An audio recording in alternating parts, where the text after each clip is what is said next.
SEO is dead. Apa yang terjadi sebenarnya teman-teman sekalian? Bener gak sih SEO is dead? Kenapa kok SEO is dead? Ya sebenarnya sih cerita tentang Superman.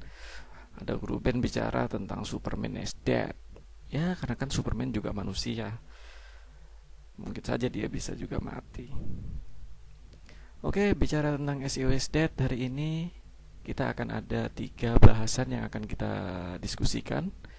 Yang pertama, apakah bisnis Anda itu membutuhkan SEO? Ya jelas, jika Anda memang berbisnis di online, mungkin Anda membutuhkan SEO. Tapi seperti apa SEO-nya? Bahasan yang kedua, kita akan bicara tentang SEO mau dikerjain sendiri atau menggunakan jasa. Saat ini di berbagai milis, bahkan di radio, surat kabar, banyak sekali yang menawarkan jasa-jasa SEO. Apakah Anda memang membutuhkan jasa itu? Dan yang ketiga adalah bagaimana cara memilih jasa SEO jika kita memang memilih untuk mengoutsource atau menggunakan orang lain atau jasa lain untuk mengoptimasi website kita secara SEO. Itu 3 bahasan yang akan kita bicarakan. Benarkah SEO mati? Coba lihat ya. Di website di sini saya coba search dengan menggunakan Google itu hotel Bali ya. Jadi saya mau pergi ke Bali, saya mau mencari hotel di sana. Dan apa yang saya dapatkan di Google adalah ternyata hampir seluruh hasil pencarian dikuasai oleh pengiklan ya. Jadi mereka memang membayar iklan yang menargetkan kata kunci hotel Bali. Sedangkan SEO sendiri hanya ada di posisi di bawahnya di sini ya. Jadi kita sekarang sudah dikuasai oleh berbagai iklan sebenarnya, baik di search engine utamanya. Kalau mau masih tanya apa itu SEO, ya pada dasarnya SEO sendiri adalah organic traffic ya. Jadi traffic yang sifatnya organik atau tidak berbayar ya. Karena selain SEO, traffic itu bisa juga kita dapatkan dari paid traffic ataupun direct traffic. Untuk masalah apa itu SEO, Anda silakan datang ke website saya di anasahmad.com dengan judul website kok gak ada pengunjung. Nah, nanti Anda bisa langsung klik di sini lalu baca setelah mendengarkan menyaksikan video ini. Bisnis online tanpa SEO? Ya, kalau bisnis online tanpa SEO mungkin jawabnya adalah bangkrut. Oke, ada saya mau sharing sedikit data dari sumber value 2020 ya, hasil riset di Desember 2012 bahwa sekarang 65% pengguna internet masih menggunakan Google untuk search engine-nya. Tapi ada satu data yang menarik bahwa Baidu itu sudah 8% menguasai search engine. Ini luar biasa sekali. Jadi mungkin kita nanti optimasi Baidu bukan optimasi Google lagi ya. Ya mungkin suatu saat nanti. Tapi dengan melihat tren ini, kita harus bersiap bahwa ada kekuatan lain selain Google. Mungkin saat ini Baidu hanya dikuasai oleh China, tetapi tidak akan menutup kemungkinan Baidu akan mendominasi jika mereka sudah masuk ke berbagai bahasa. Sehingga sangat menarik sekali perkembangan search engine ini ke depan. Oke, kenapa kok di riset ini masih menarik sekali? Karena masih banyak orang yang mencari produk-produk itu melalui internet ya. Banyak sekali, bahkan semakin berkembang sebenarnya. Jadi contohnya saya ada 2 contoh. Ini di bisnis fashion, itu kata kunci baju itu dicari 33.000 pencari setiap bulan ya. Macam-macam di sini, busana muslim, kebaya, baju butik, model baju. Ini adalah pencari di internet. Ini adalah sumber atau pengunjung-pengunjung yang siap untuk bertransaksi dengan Anda untuk fashion. Dan saya juga membuat sedikit riset untuk makanan.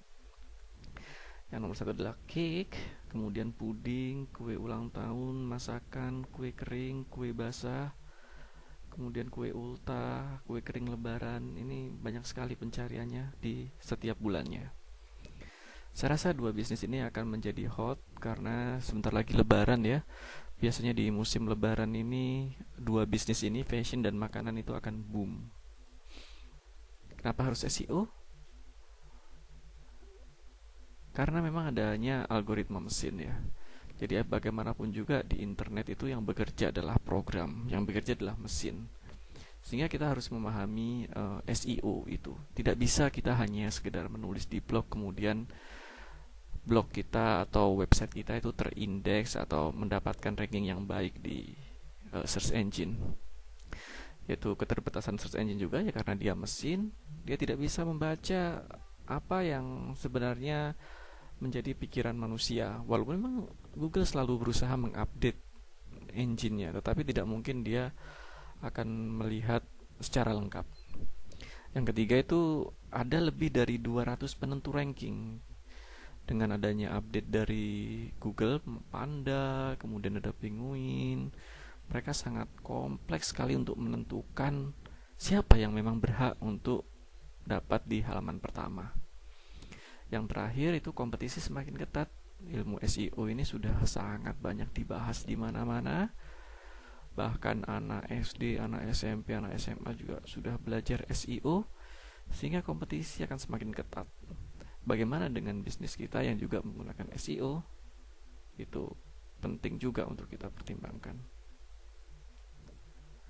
Banyak orang berpikir bahwa saya mau mengerjakan SEO, ya boleh-boleh saja, sehingga akan Anda menjadi SEO spesialis, ya. Karena di SEO sendiri kita membutuhkan skill, kita membutuhkan knowledge, kita juga membutuhkan abilities. Tidak hanya itu, tentu ada waktu yang harus kita sisihkan atau kita luangkan untuk mengerjakan sebuah proyek SEO. Alternatifnya ada dua. Anda bisa membuat sebuah tim SEO, Anda bisa merekrut tim SEO, atau Anda bekerja sama membangun tim SEO, atau Anda outsource dengan menyerahkan kepada ahli SEO. Nah, ini bahasan menarik lagi. Itu cara mencari jasa SEO ya. SEO ini sudah banyak dibahas di mana-mana. Banyak juga yang menawarkan jasa untuk mengoptimasi website kita. Bagaimana cara mencari jasa di internet? Ya, mencari jasa di internet kita harus mulai dari mengenali dulu dasar riset di internet. Kita harus memahami tentang konsep kata kunci, kemudian konsep kompetisi, kata kunci sendiri, itu kita harus menguasai dulu tentunya. Yang kedua, kita harus bangun komunikasi awal dengan yang memberikan jasa SEO. Kita coba lihat bagaimana mereka saling berkomunikasi, memberikan feedback, itu sebagai bagian awal dari terbukanya mendapatkan jasa SEO yang baik. Dan berikutnya kita bisa mulai dengan minta surat penawaran dan kontrak. Jadi rata-rata mereka akan memberikan suatu penawaran harga untuk optimasi kata kunci di search engine, dan biasanya mereka juga sudah membuatkan draft kontrak. Lalu kita bisa evaluasi penawaran dan kontraknya. Tentu beberapa pemberi jasa ada yang memberikan garansi. Garansi ini bisa garansi waktu, ataupun garansi teroptimasi, atau juga bahkan ada yang berani memberikan garansi uang kembali jika memang website kita gagal untuk dioptimasi. Kemudian kita perlu juga evaluasi secara berjangka. Jadi berapa lama kontrak itu akan berjalan, berapa lama mereka memerlukan waktu untuk mengoptimasi di website kita. Karena bagaimanapun juga SEO itu adalah membutuhkan waktu ya. Jika kita memiliki uang yang lebih, memang sebaiknya kita beriklan saja langsung dengan menggunakan AdWords atau PPC yang lain ya. Dan tentu nanti jasa SEO itu harapannya kita bisa membangun hubungan jangka panjang. Jadi kita akan lebih fokus kepada bisnis kita. SEO bisa fokus dilakukan oleh partner atau jasa yang memberikan layanan SEO, sehingga hubungan saling menguntungkan di jangka panjang bisa lebih langgeng tentunya. Saya juga ada pengalaman beberapa kali menggunakan jasa-jasa SEO, dan memang 7 langkah di layar Anda ini adalah cara paling mudah atau paling sederhana dalam mencari jasa SEO yang baik. Baik, terima kasih dari saya. Saksikan nanti video-video tutorial lainnya. Dapatkan informasi-informasi menarik di anasahmad.com. Terima kasih, sukses selalu untuk Anda.